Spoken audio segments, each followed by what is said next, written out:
তো welcome viewers, SK ইলেকট্রিকে সবাইকে স্বাগত জানাই। আজকে তোমরা দেখতে পাচ্ছ আমাদের কাছে একটি সিলিং ফ্যান আছে 14+14, এটা 15 mm এর একটি কোর।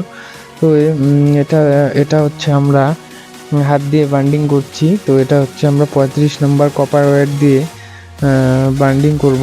তো প্রথমে আমরা স্টার্টিং কোয়েলটি বেঁধে নেব, তারপরে আমরা রানিং কোয়েলটি বেঁধে নেব। তো দেখতে পাচ্ছ এটা হচ্ছে আমাদের 7 নাম্বার পেপার। 7 নাম্বার পেপারটি আমরা কেটে তারপর আমরা ঢুকিয়ে তারপর আমরা কপার ওয়্যার দিয়ে বেঁধে নিচ্ছি। তো এটা হচ্ছে আমাদের 35 নাম্বার কপার ওয়্যার। তো তোমরা দেখতে পাচ্ছ।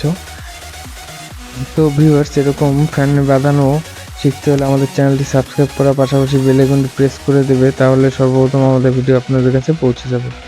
তো আমরা স্টার্টিংয়ে আমরা টান দিয়েছি আমরা 380 এবং রানিংয়ে আমরা টান দিয়েছি 410। রানিংয়ে আমরা 410 টান দিয়েছি আর স্টার্টিংয়ে আমরা 380 টান দিয়েছি। তো থ্যাংক ইউ, আশা করি ভিডিওটি আপনাদের ভালো লাগলো।